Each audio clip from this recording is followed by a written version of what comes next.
Oi, gente. A gente vai começar agora, mais uma aula.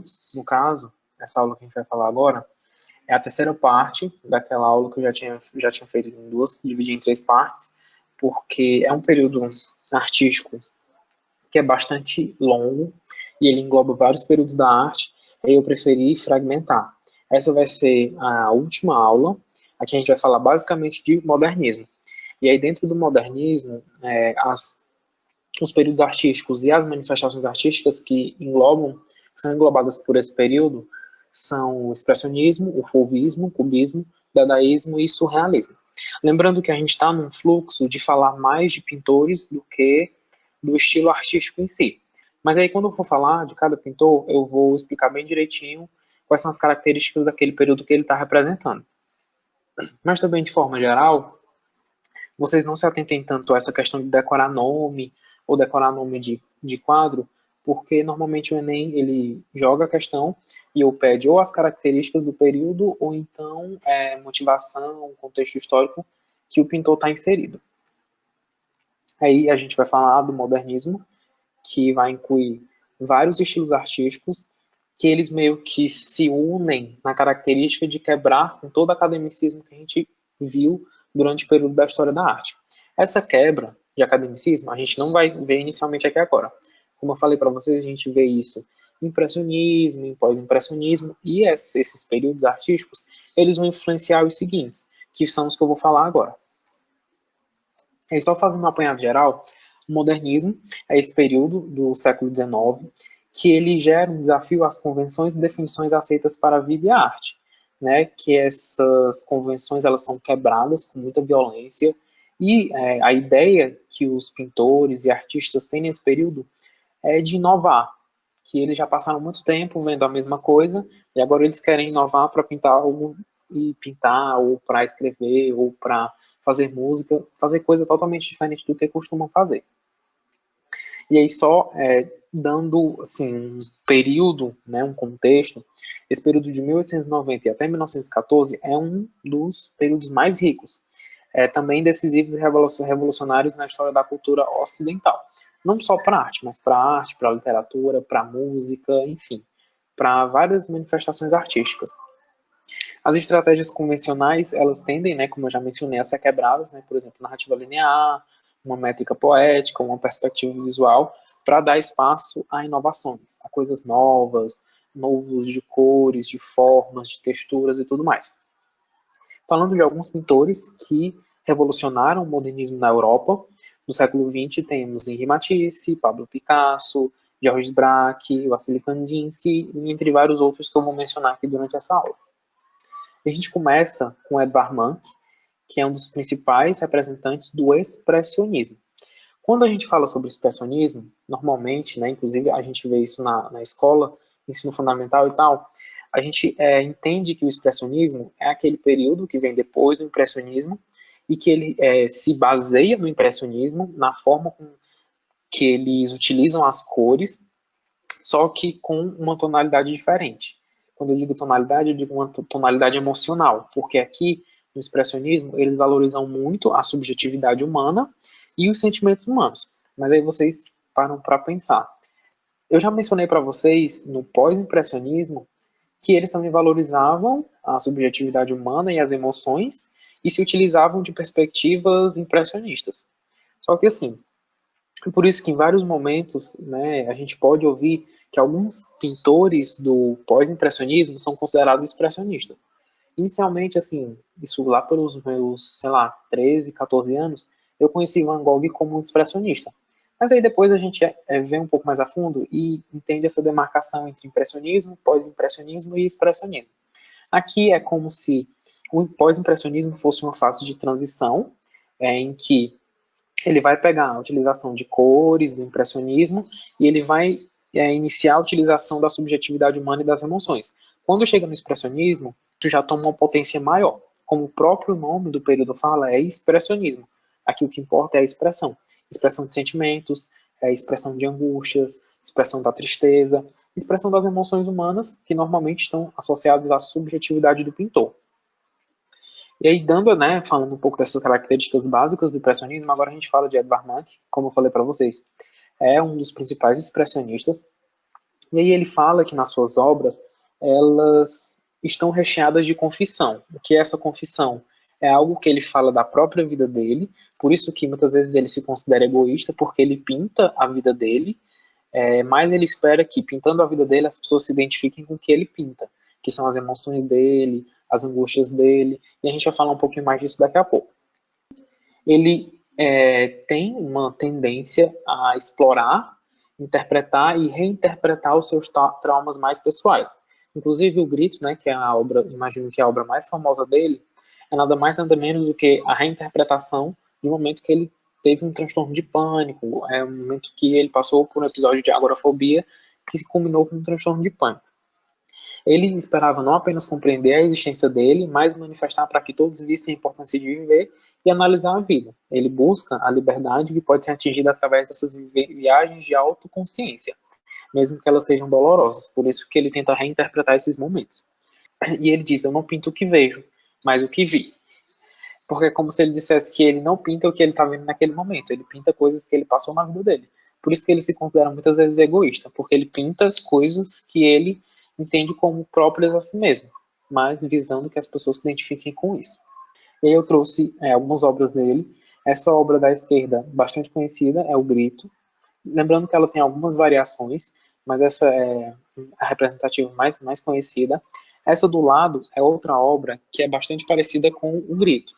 A gente vai falar um pouquinho sobre o Grito daqui a pouco, mas falando um pouquinho dessa obra da direita, o nome dela é Ansiedade, e vocês conseguem perceber uma semelhança no rosto das pessoas, no rosto, no formato, na ponte, no céu que está atrás, na utilização das cores também é bem parecida, só que aqui em Ansiedade, vocês não conseguem perceber tanto o ápice da dramaticidade do momento. É um momento em que as pessoas estão assustadas, estão com uma cara assim, meio ansiosa, né, como o próprio nome do quadro, mas o Grito é realmente o ápice desse transtorno de pânico, desse episódio de agorafobia que ele teve. Esse é outro quadro dele que, como vocês conseguem observar, ele tem essa tendência mais melancólica. Inclusive, a interpretação desse quadro é que é uma pessoa que está olhando para o horizonte que não conseguiu muitas coisas. É como se ela estivesse na melancolia da vida. E isso está bem representado pelo quadro.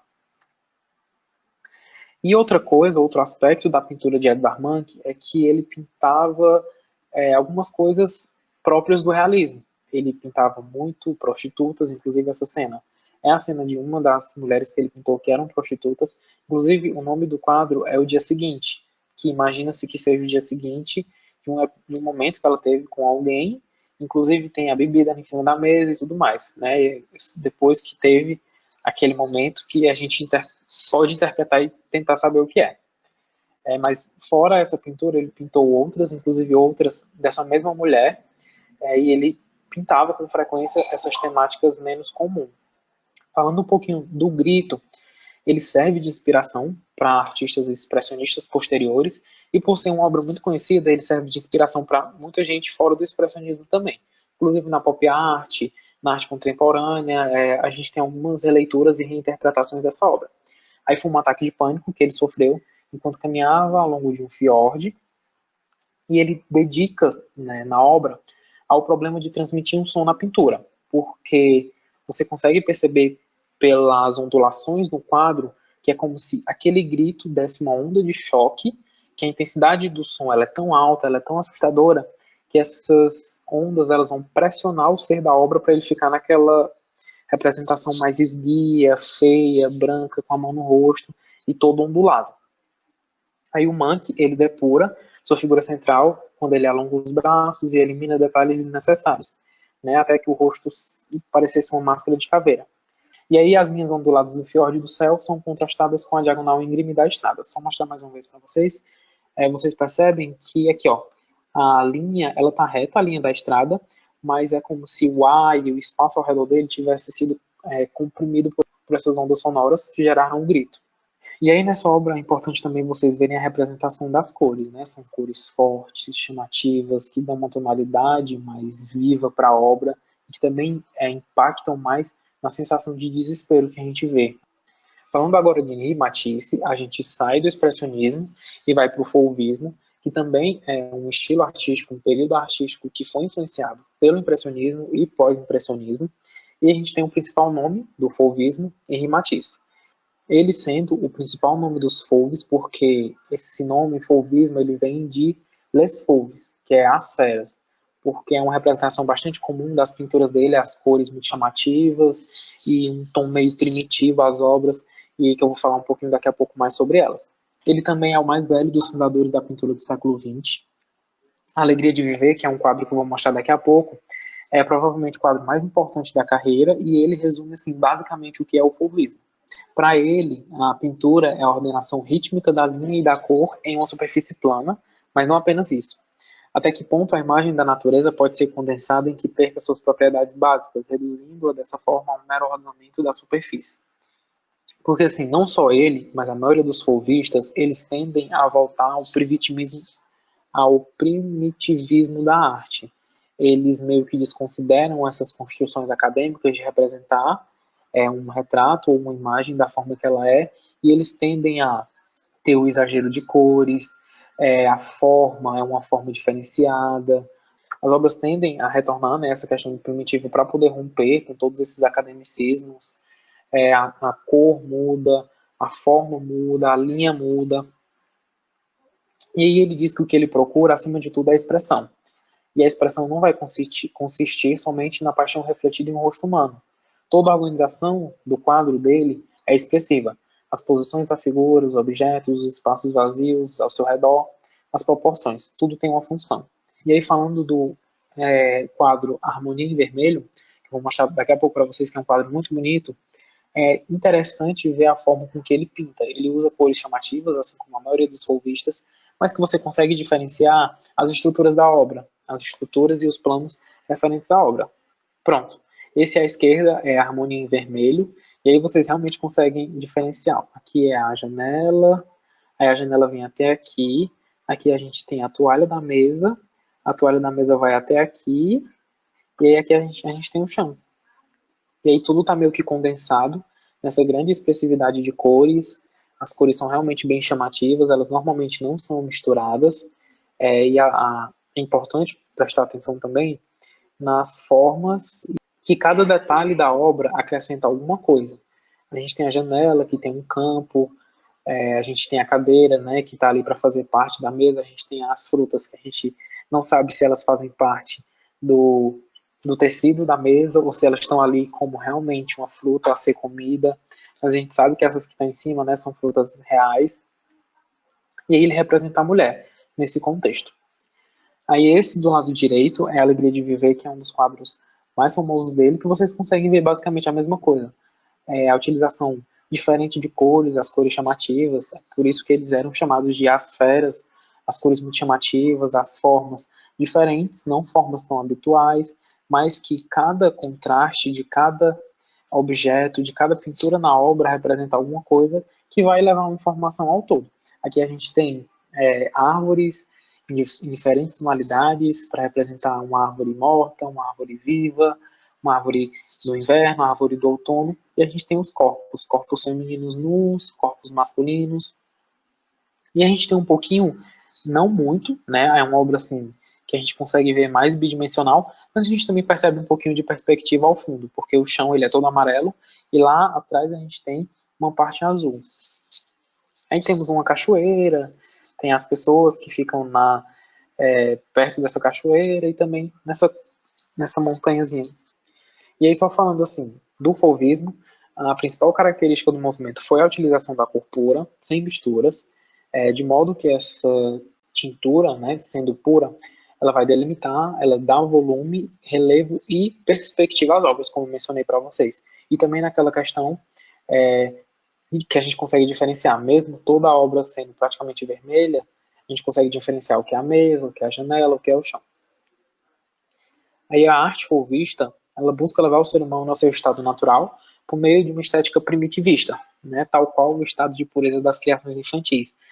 Por isso que realmente parece a pintura, né, a utilização das cores, parecem obras infantis. E aí essa obra à esquerda também é muito conhecida, a dança, e essa obra à direita é o retrato da Madame Matisse. Lembrando, gente, que o fauvismo ele vai ser muito importante também para o surgimento do cubismo. Inclusive, em Matisse, ele às vezes ele flerta um pouco com o cubismo, porque o cubismo e o fauvismo eles meio que são parecidos e um pouco diferentes também, mas eles têm algumas características próprias. Saindo do fauvismo, a gente volta para o cubismo para falar de Pablo Picasso, que é o maior nome do cubismo. E uma coisa que eu mencionei para vocês na aula de africanidades, que eu não sei se vocês lembram, é a importância das máscaras africanas pro Henri Matisse e para o Pablo Picasso, né, que eu vou mostrar em uma obra daqui a pouco para vocês, a gente consegue ver bem essa perspectiva. E assim, de uma forma geral, essas máscaras africanas, elas influenciaram essa questão geométrica do cubismo, né? Mas aí falando um pouquinho sobre Pablo Picasso, ele é um dos mais famosos artistas do século XX. Sua originalidade, versatilidade, inventividade, longevidade e realização profílica deixaram um legado incomparável ao de qualquer outro mestre moderno. Ele era espanhol, ele fez inovações formais da arte modernista e ele se preocupava muito com o contexto histórico.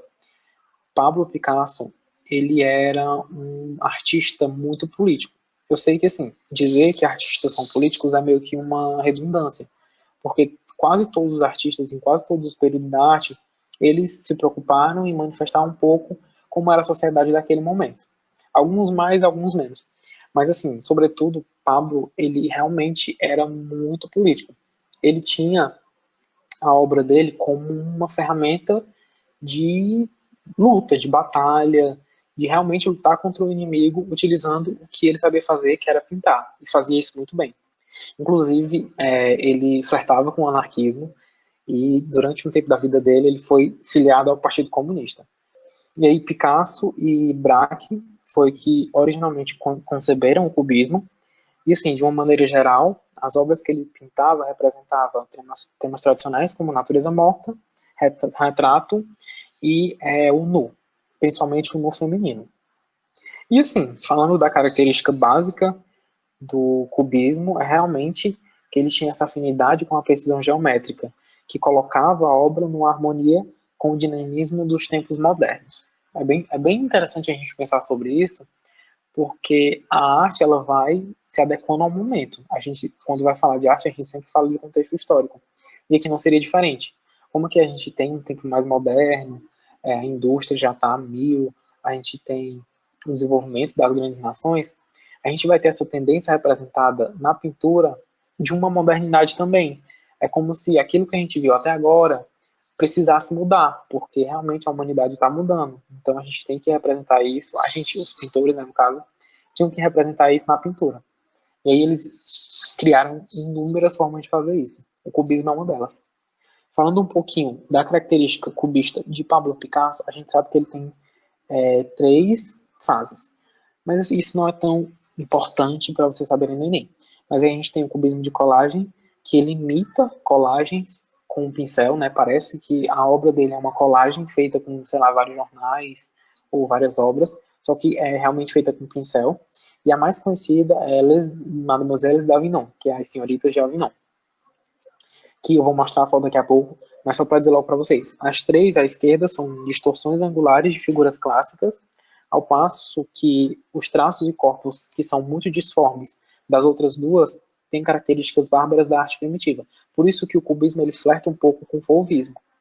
E aí uma frase do Picasso que fala muito do contexto dele, né, do pintor e do artista político que ele foi, que ele diz, não, a pintura não está apenas para decorar quartos, é um instrumento de guerra ofensivo e defensivo contra o inimigo. E isso está relacionado com o período que ele foi filiado ao Partido Comunista, enfim, a vida política que ele viveu. Aí a gente tem aqui a esquerda, né, que como eu falei para vocês, as três representações da esquerda são um pouco diferentes da representação da direita. E se vocês observarem bem, fora a geometricidade da obra, a gente tem as máscaras africanas como grande influência para a pintura cubista. Principalmente essas duas, porque a gente sabe que essas representações das máscaras africanas, elas estão ligadas à primitividade daquele povo. E aí, como o cubismo estava um pouco ligado à primitividade, nessa representação mais geométrica, Ele utilizou dessas máscaras para atingir o seu objetivo, para dar essa ideia. Lembrando que aqui nessa obra ele representa no feminino, Les Mademoiselles d'Avignon são moças também que são prostitutas, e essa representação é algo bem comum aos pintores da época, de não estar mais representando só aquilo que a sociedade considera, entre aspas, bonito e ideologicamente perfeito. Eles vão representar as coisas da sociedade, eles não ligam tanto com essa questão de julgamentos. E aí, da mesma forma, do lado direito, a gente tem os três bailarinos, que com as características básicas de Pablo Picasso, que é a ordenação geométrica, essa falta de perspectiva, a obra que está meio que misturada, porque você vai olhar para, por exemplo, a representação de um dos bailarinos, e aí uma parte dele está no plano frontal, a outra parte dele está no plano lateral, mas ao mesmo tempo ele está só bidimensional, ao passo que o outro está tridimensional, enfim. Essa, entre aspas, brincadeira é algo bastante comum no cubismo. E aí, a obra-prima de Pablo Picasso, imagino que seja mais conhecida e já caiu várias vezes no Enem, que é Guernica, que é a representação, né, vocês sabem, a representação da guerra, que houve um massacre na Espanha, e cada canto da obra representa alguma coisa. Aqui, como vocês devem saber, a gente tem uma releitura de Pietà, aqui a gente tem uma releitura de uma obra de Dalí, e aí, de uma maneira geral, a gente tem fogo, explosão, sofrimento, braços decepados, um corpo segurando uma espada, né, para fazer essa relação com a guerra, sofrimento, luz, enfim. Aí a gente tem um touro, que é algo que é bem representativo da cultura espanhola, enfim. Guernica foi pintada em 1937 por ocasião da Exposição Internacional de Paris. É tratada como ela representa o bombardeio sofrido pela cidade espanhola de Guernica no dia 26 de abril de 1937 por aviões alemães, né, que apoiavam o ditador Francisco Franco. O uso das cores, preto e branco, demonstra um sentimento de repúdio do artista ao bombardeio, que claramente é cubista porque a gente sabe que ele dava muito valor às representações geométricas. Ele retrata pessoas, animais, edifícios, nascidos pelo intenso bombardeio da Força Aérea Alemã. E toda vez que ele viu o quadro, ele pensava, será que meu problema é maior que essa guerra? Porque naquele momento ele conseguia esquecer o problema, né, quando ele estava pintando, e isso demonstra uma grande preocupação social por parte do autor da obra, novamente, né, falando que ele era um pintor muito político.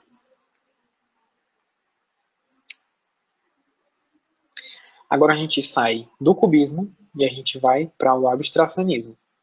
O principal representante do abstracionismo é o Wassily Kandinsky, né? Ele é um pintor abstrato moderno, teórico e também é um escritor.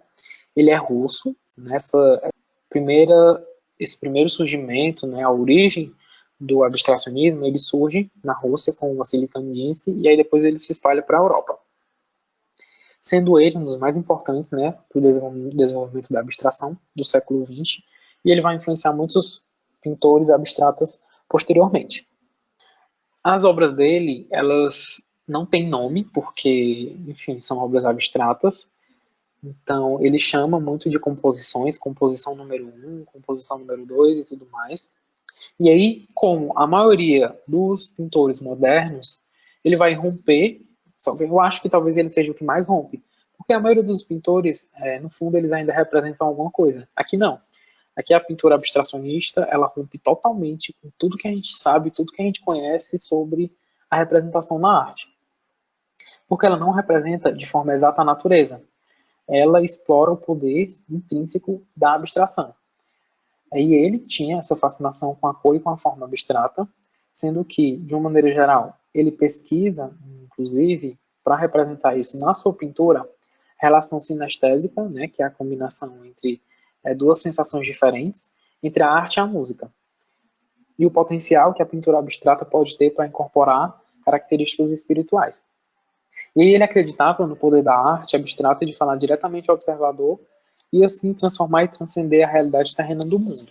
Ou seja, quando ele pintava, ele tentava um pouquinho transcender a realidade Por isso que ele não pintava aquilo que a gente costuma ver, ele pintava coisas abstratas para gerar esse impacto em quem está vendo aquela obra. E a gente tem, salvo engano, essa aqui é a composição número 7 e essa aqui é a composição número 8. Mas eu não tenho certeza se é isso mesmo. Mas eu acho que sim. As primeiras composições dele evoluíram a partir de experiências expressionistas. Ele tem muitas pinturas expressionistas, só que a gente sabe que o expressionismo ele também tende a romper com essa questão do academicismo partindo da subjetividade humana. Aqui é como se ele desse um passo além. A subjetividade humana vai em algo tão subjetivo que é algo assim que é meio intangível. E aí ele trabalhou exaustivamente esses temas, cobrindo ou removendo aos poucos os elementos figurativos. O quadro de composição número 7 pode parecer espontâneo, mas na verdade ele pintou vários estudos dele e desenhou na tela um esboço preliminar para a composição, que é esse aqui da esquerda. Que assim, parece, né, que ele só jogou um monte de coisa no quadro. Mas aí, né, realmente ele se preparou, ele estudou, ele reescreveu, repintou e tudo mais, para ficar uma obra assim, o ápice do abstracionismo. Tanto que a gente tem alguns vestígios de forma física, como aqui, ó. A gente tem aqui um rosto, o que mais que a gente consegue notar? Ai, gente, eu não tô conseguindo notar muita coisa não, mas eu sei que aqui tem um rosto. E a maioria dos quadros que ele pintou, eles têm essa sensação de movimento em espiral, porque eles foram pintados ao redor de redemoinhos, né? Por exemplo, esse aqui, ó. Parece realmente que tem um redemoinho que mistura todas as obras, diferente desse, que não é assim. Nesse ponto da aula, a gente está chegando nos últimos pintores e, consecutivamente, nos últimos períodos e escolas artísticas. É um cara que eu acho que é bastante conhecido de vocês, é Marcel Duchamp. Ele é o principal representante dadaísta. E, assim, o dadaísmo também é uma viagem total. Abstracionismo, dadaísmo, surrealismo. Aí a gente já está entrando, assim, nas viagens mais loucas da cabeça do ser humano. Mas que não deixam de ser obras muito bonitas e, enfim. Inicialmente, Duchamp ele baseia um pouco em Cézanne, lembrando que Cézanne é um pós-impressionista, mas por alguns ele é considerado como um expressionista. Ele dá origem ao movimento dadaísta como uma versão do cubismo facetado. É considerado como futurismo, porque ele vai superpor fases de movimento umas sobre as outras, o que é algo que parece muito com o cubismo. Só que no cubismo ainda tem-se a tentativa de uma representação. Aqui não. Aqui, conhecimento é o limite. A gente tem essa obra dele, A Noiva, né, que a gente não consegue encontrar a forma humana, a gente consegue ver um emaranhado de coisas que funcionam como se fosse um mecanismo. Em parte um motor e em parte um alambique. E ele proporciona uma definição de propósitos. Ele dá um passo à margem do que é considerado a arte. Inclusive, a gente vê muito isso nesse período, né? Parece que você pega várias pessoas com pensamentos loucos e, enfim, totalmente aleatórios e coloca essas pessoas no mesmo período e aí todo mundo meio que quebra com o que é considerado arte. Com o Marcel Duchamp não foi diferente. Falando um pouquinho mais sobre ele, a gente tem que essa obra, que é Nu Descendo uma Escada número 2, que é essa obra aqui da direita, causou um escândalo quando foi exibido no Armory Show em 1919, em Nova York. Mas assim, ele sempre gostou de ter essas ideias abstratas, inclusive ele não só pintou, ele tem representações de obras, ele tem outros tipos de obras, né, como vocês conhecem, o mictório, essa da roda de bicicleta, enfim, ele gostava muito de romper com ideias preconcebidas. E aí, com a roda de bicicleta, ele se afasta um pouco da pintura e vai explorar o ready-made. Ele pega coisas do cotidiano, do dia a dia, coloca de uma forma que aquilo pode ser considerado arte, você querendo ou não. E aí, com esse simples ato, né, de fazer essa representação, ele desafia conceitos tradicionais de estética, beleza, gosto, e o que ele chama de prazer da retina na mente, porque você está vendo uma coisa do cotidiano que, por você tanto ver, é algo que, teoricamente, não vai lhe causar um prazer visual. Mas aí ele tenta quebrar com essa ideia também do que é realmente o prazer visual e, consequentemente, o que é a arte. E ele foi o primeiro membro do dadaísmo em Nova York e em Paris. E, assim, de uma forma geral, ele exerceu enorme influência sobre as tendências posteriores na arte. né, principalmente o desenvolvimento da arte conceitual, que é uma arte que não busca apenas a sua representação e a sua explicação na pintura, mas também o motivo da pintura, um conceito crítico, uma ideia crítica e tudo mais. Agora a gente chega, entre aspas, no final, a gente fala de Dalí, que é o principal representante do surrealismo, e depois a gente vai falar de um artista que eu gosto muito, que assim, as pessoas tentam incluir ela numa bolha que ela mesma não se inclui. Mas eu vou falar com vocês sobre isso depois. Falando de Salvador Dalí, ele, como a maioria dos pintores dessa época, ele rompe com o que a gente tem ideia do que é a arte. Então, esse período é basicamente um período de rompimentos. A arte dele é uma arte que é sobrecarregada de conceitos tomados pela psicanálise. E que, assim, você tenta procurar um sentido, mesmo sendo uma obra, entre aspas, tangível, que você consegue entender o que é aquela obra, pelo sentido e pela representação das coisas no conteúdo, você meio que tem que dar uma viajada para poder abstrair alguma coisa. E ele estava muito ligado ao sonho, porque ele achava que a ideia do sonho é um transporte direto entre a mente e a arte, e a tela. E ele vai ignorar a percepção consciente do artista em prol de representar esse sonho. E a gente tem, por exemplo, em A Persistência da Memória, que é como se fosse um sonho paranoide, no qual tempo, formas e espaço foram distorcidos de um modo assustadoramente real. Ele é um dos principais nomes do surrealismo, como eu falei para vocês, o principal, a gente pode, sem sombra de dúvidas, afirmar isso, e ele altera para sempre as percepções sobre o artista na sociedade, que ele apaga distinções entre artista enquanto criador e empresário da autopromoção. Embora a arte dele é uma rica fonte de inspiração, a maior realização de Dalí foi a penetração na consciência popular e coletiva. A gente tem aqui as obras dele. Ele tem um legado muito grande para artistas que vieram depois dele, né, artistas mais jovens, pela forma com que ele pintava e, enfim, pelas obras dele. E ele influenciou até alguns pintores mais contemporâneos, como Andy Warhol, Joseph Beuys, Jeff Koons, Damien Hirst. A gente vai falar um pouquinho sobre alguns na nossa última aula de arte, mas a gente não vai falar sobre todos, obviamente. E ele está, né, ligado com essa nova vitalidade ao movimento em 1929. Agora falando sobre uma das maiores artistas da história e da arte de tudo, ela meio que oxigenou a arte latino-americana e, de uma forma geral, ela leva essa arte para o mundo, que é Frida Kahlo. Ela está ligada a movimentos como surrealismo, realismo, privitimismo e art knife, que é uma arte mais nativa. Só que assim, vamos lá. O que influencia a pintura de Frida Kahlo? As pessoas tendem a colocar ela numa caixinha do surrealismo. Porém, a mesma já disse uma vez que ela não era surrealista, porque ela pintava a realidade dela e ela não pintava sonhos. Só que a representação artística das suas pinturas é algo que meio que beira, né, a uma, entre aspas, fantasia. Só que não é uma fantasia porque realmente, quando você conhece a história dela, inclusive tem um filme dela que é muito bom, você entende que o que ela pinta é realmente a realidade que ela vive.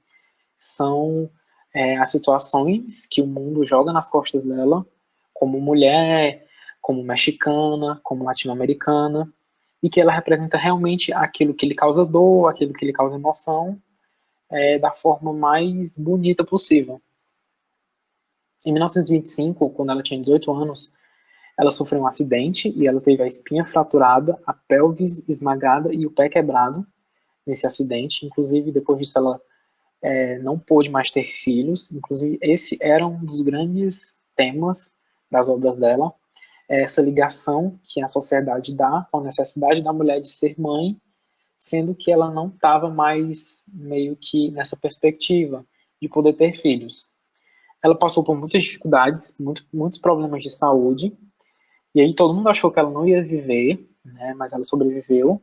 Só que, assim, o restante da vida dela foi muito cheio de sofrimento. Ela passou por várias cirurgias que não trouxeram uma condição de vida, né, que um ser humano poderia ter sem sentir dor. Mas aí, quando ela se encontra nesse momento em que ela está numa cama prostrada, ela começa a pintar. Em alguns momentos ela pinta com a boca, ela pinta quando as pessoas amarram as coisas na mão dela, porque ela vai perdendo os movimentos, mas mesmo assim ela não deixa de pintar. E ela tenta combater esse tédio do confinamento e também para lidar com a dor física e as cicatrizes psicológicas do seu acidente. E aí, falando um pouco mais, o que vai influenciar a pintura de Frida, de um modo geral, é principalmente a sua raiz, né, que é nativa, latino-americana, e que ela traz isso para as suas obras, por isso que ela dá esse oxigênio, né, para essa pintora que vem aqui do sul da América. E ela também ela vai muito com o primitivismo da obra, né, até pela sua representação, a sua autorrepresentação e tudo mais. E aí, o que eu já havia mencionado para vocês, que alguns temas foram presentes na maior parte do contexto da pintura de Frida, que é um anseio de ter filhos e um envolvimento intenso e obsessivo com a sua própria imagem e história. Inclusive, né, no filme, não vou dar muito spoiler, gostaria que vocês assistissem, ela casou com Diego Rivera e assim, eles tiveram várias turbulências na relação deles, porque ele traiu ela com a irmã, ela traiu ele. Uma dessas traições, inclusive, é com Leon Trotsky, que quando ele estava sendo perseguido, quando ele sai da Rússia, perseguido, ele se refugia no México, se refugia na casa dela, e aí eles dois têm uma relação, que aí, como a maioria de vocês devem saber, ela era uma comunista ferrenha, ela fazia parte do Partido Comunista e ela militava, e ela meio que quebrava com esses paradigmas do que é ser mulher na sociedade, porque ela entendia fora da perspectiva de que a mulher era um produto. E aí a gente vê ela lutando contra esse rigor que a sociedade colocava a mulher. E aí a gente tem a arte folclórica, popular, colonial e pré-colombiana do México, ou seja, a raiz nativa mexicana. A linguagem dela é formal, ela é reforçada com pinceladas firmes, porém com um arranjo simples e com um desenho knife. Os temas são pessoais, pungentes, alguns são grotescos, outros fantásticos, outros cômicos, mas também surreais, religiosos e sempre com um profundo sentimento. Ela sempre era muito crítica nas suas obras, como eu disse para vocês, ela não pintava sonhos, ela pintava a sua própria realidade. E aí vocês podem ver em algum Enem, alguma coisa assim, considerarem ela expressionista, mas é importante vocês saberem dessa questão, de que ela mesma não se considerava surrealista, quer dizer. A gente tem várias obras dela, aqui a gente tem ela, e se salvo engano, esse aqui eu acho que é Diego Rivera, e a gente tem várias obras dela, a representação dela, essa, um realismo que ao mesmo tempo beira com essa questão dos sonhos, da situação que ela estava, da condição de estar prostrada numa cama, e aqui, né, que é ficar as telas dela, né, que ela representava isso também, a forma que ela pintava. E é isso, gente, aqui a gente acaba a nossa aula 12. Na próxima aula a gente fala de arte contemporânea, salvo engano, e eu também acho que essa próxima aula, que é a aula 13, vai ser a nossa última aula, só que eu também creio que eu vá fragmentar, porque se eu ver que são muitos estilos, eu preciso fragmentar para não ficar uma aula tão longa.